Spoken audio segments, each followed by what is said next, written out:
Fala galerinha do canal Sextou, sejam todos muito bem-vindos. Mais uma sexta-feira e olha, galera, gostei de ver. O pessoal deu muito retorno aí sobre esse primeiro vídeo, que é dessa série, de 3 vídeos falando sobre a introdução da Sagrada Escritura. É só a introdução, porque tem muita riqueza aqui dentro. Então, o povo aprendeu demais, foi esse o retorno que eu tive, Certamente vai aprender bastante nesse segundo vídeo. Se você não viu o vídeo da semana passada, é bom ver lá porque é uma sequência, Então você não vai entender muita coisa se pegar desse vídeo para frente. Você que não é inscrito, se inscreva no canal, curte, deixa um comentário aí porque ajuda na evangelização, ajuda a circular o vídeo no YouTube. Tá bom, beleza? Então vamos lá que eu já estou ansioso, roda a vinheta!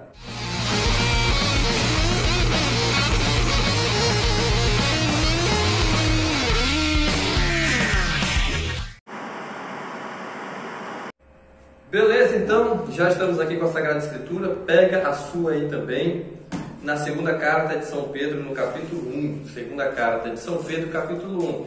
Olha só, recapitulando o vídeo da semana passada, nós falamos que não dá para levar ao extremo, ao pé da letra, essa interpretação aqui, não dá para a gente ler esse livro como se fosse um livro de história.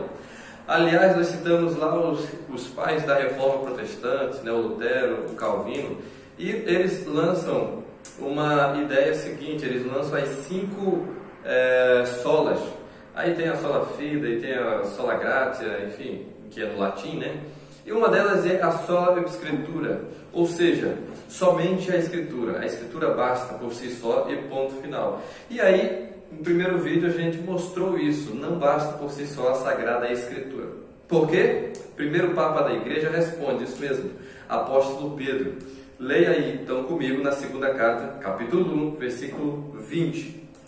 Antes de mais nada, saibam disso, nenhuma profecia da Sagrada Escritura provém de interpretação particular.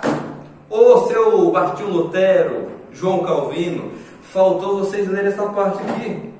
Que nenhuma profecia, ou seja, ninguém pode pegar essa palavra de uma forma pessoal, interpretar do jeito que quiser e levar aquilo como verdade.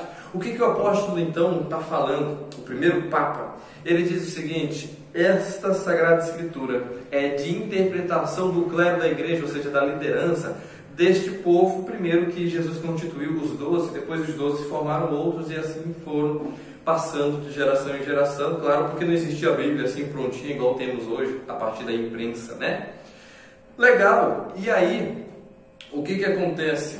Pedro é uma liderança mundial instituída pelo próprio Cristo. E aí, que a igreja inaugura em Cristo, depois vem o Lino I, que é o segundo Papa, na verdade, depois vem até chegar João Paulo II, Papa Bento XVI e agora o atual Papa, que é o Papa Francisco. Se você faz a volta histórica, você vai chegar lá em Pedro, o apóstolo de Cristo. Portanto, meus queridos, até nas outras Bíblias dos nossos irmãos evangélicos, esse versículo está exatamente dessa forma, que não é uma interpretação pessoal. Portanto, vamos entender melhor a Sagrada Escritura. Então vamos voltar para o livro de Gênesis. Semana passada você viu algumas coisas de lá, viu que não dá para levar o pé da letra, Então, se você não viu, inclusive, vai lá, volta lá, porque senão você se perde aqui no meio do raciocínio. Vamos entender um outro versículo curioso, aliás, uma outra história curiosa. Adão e Eva, existiu ou não existiu? Pergunta aí para quem está do seu lado aí assistindo. Adão e Eva existiram? Talvez você já esteja se perguntando, mas não faz sentido nenhum se eles não existiram? Já deu fim a toda a história? Então vamos lá. A narrativa é bem simples, Deus cria Adão, depois cria Eva, aí eles vão coabitar, e dali do fruto dessa relação nasce Caim e nasce Abel. E aí Caim mata Abel e voltou a ser filho único, o Caim lá de Adão e Eva. Mas olha só que curioso, só tinha eles 3 na face da terra, Se a gente for levar o pé da letra, de forma histórica, ler como se fosse um livro de história. O que acontece? Caim foge para uma terra longínqua, diz a Sagrada Escritura, e lá no capítulo 4 de Gênesis, no versículo 17, diz assim: Caim se uniu à sua mulher que concebeu e deu à luz a Enoque. Ô doutor da Sagrada Escritura, você que gosta aí muito de discutir as coisas da Bíblia, até nas internets, me responde essa: com quem que Caim casou se só existia Adão, Eva, Caim e Abel, e ainda matou o irmão dele? Bom, então é uma questão. Quando eu perguntei isso para um doutor protestante, né, ele me disse: rapaz, eu não sei, mas é. Aí ele falou o seguinte: não, então acho que ele casou de novo com a Eva, né, que só tinha ela. Então a Bíblia está aqui apoiando aquilo que é um pecado gravíssimo que ela mesma condena. Então a Bíblia está entrando aí em parafusos, né, em contradição. E aí depois eles falam: olha, então não, então Deus fez outra lá, então Adão teve mais uma filha, mulher, e aí ele fez união com a irmã dele. É absurdo. Por quê? Porque a Bíblia não foi feita para entender como um livro de história. A Bíblia, nesse momento, não está preocupada em dizer para você como foi de fato o início, como é que aconteceu sequenciadamente, como é que... Não é essa a preocupação da Bíblia. É isso que nós devemos entender agora, estudando a Sagrada Escritura. Vamos entender então o livro do Gênesis. Estamos na introdução da Sagrada Escritura. Gênesis tem um contexto. E Gênesis, ele é escrito, a segunda parte dele é escrita primeiro que a primeira parte. E é isso que você agora vai entender melhor. Então, gente, quando Gênesis é escrito, ele é escrito primeiro, a primeira parte é a segunda, na verdade. Ou seja, o capítulo 12 até o capítulo 50 de Gênesis, ele é escrito primeiro.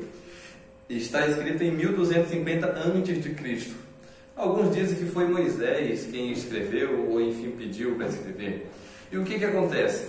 Quando se escreve a história, aí sim, uma parte de contexto histórico de como foram a ação dos patriarcas, que é o primeiro momento bíblico.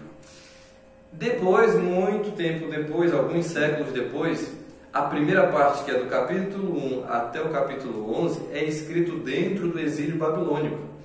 Ou seja, vem muito depois a primeira parte. E se você estudar o contexto em que vivia ali aquela parte do exílio babilônico, você vai entender exatamente essas palavras do Gênesis 1 até 11. Por exemplo, o autor, ele repete muito: e Deus criou o sol e viu que era bom, e Deus criou, ele não fala, né? Fala o luzeiro para fazer a parte do dia, o luzeiro à noite, enfim, as estrelas do firmamento, e ele vai tudo colocando: e Deus viu que era bom, e Deus fez isso. Porque há uma repetição na narrativa? Porque o exílio babilônico, eles estavam num momento de tanto tormento, de tanta provação, que eles estavam vivendo como escravos. A condição de vida era horrível. E quem é escravo, né? Imagino que você não sabe o que é isso, nem eu, mas quem é escravo, a única coisa que quer é liberdade. E na ânsia pela liberdade, todos eles buscavam um Deus que pudesse tirar eles daquele sofrimento. Então eles adoravam, se eles vissem o sapo, eles adoravam o sapo; se eles olhassem para a vaca, eles adoravam a vaca. Qualquer coisa, cobra, tudo eles transformavam num Deus. É mais ou menos como a Índia hoje é, né? Então o que acontece? O sol era um Deus, cada um tinha o seu Deus particular. Então o autor, ele está ali resolvendo essa problemática. Olha, existe um só Deus que fez os céus e a terra, que fez todo o firmamento, as estrelas, todas as criaturas são criadas por esse que é o Criador. Essa é a ideia, por isso que ele vai dizendo: e Deus fez, para fixar isso na cabeça daquele povo. E Deus fez aquilo. Então essa é a ideia de Gênesis, né? Para dizer que ele está ali remontando a ideia de um Deus único. Quer mais curiosidade? Olha só, vamos entender então essa parte do início, criação, que esse é a tradução do Gênesis, né? Bom, no versículo 1 diz assim: no princípio Deus criou o céu e a terra. Ponto. Versículo 2: e a terra estava sem forma, vazia, as trevas cobriam o abismo, e um vento impetuoso soprava sobre as águas. Outras traduções vão dizer pairava sobre as águas. Bom, vamos entender isso aqui. Existem várias teorias sobre o início da criação, o início da humanidade, o início do mundo, né? E acredito que você já tem alguma tese aí que defenda. A verdade é que existe muito, mas muitas teorias mesmo, né? Tem uma muito interessante, uma que se chama teoria do intervalo. A teoria do intervalo, ela diz o seguinte, que existe um intervalo de milhares e milhares de anos do versículo 1 para o versículo 2, ou seja, o primeiro versículo da Bíblia para o segundo versículo da Bíblia. Por isso se chama teoria do intervalo.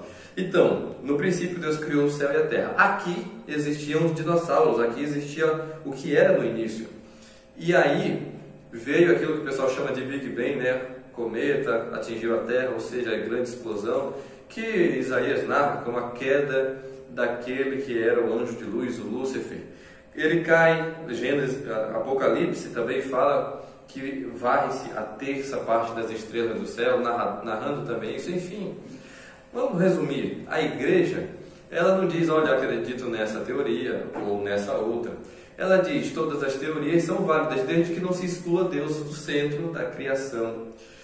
E o que acontece? O Big Bang, né, que inclusive um padre foi o autor, criador dessa teoria, aqui nesse momento do intervalo ela acontece o Big Bang. E aí por isso, com o impacto, acabam-se os dinossauros. Por isso só encontra-se os restos, né, os ossos até hoje.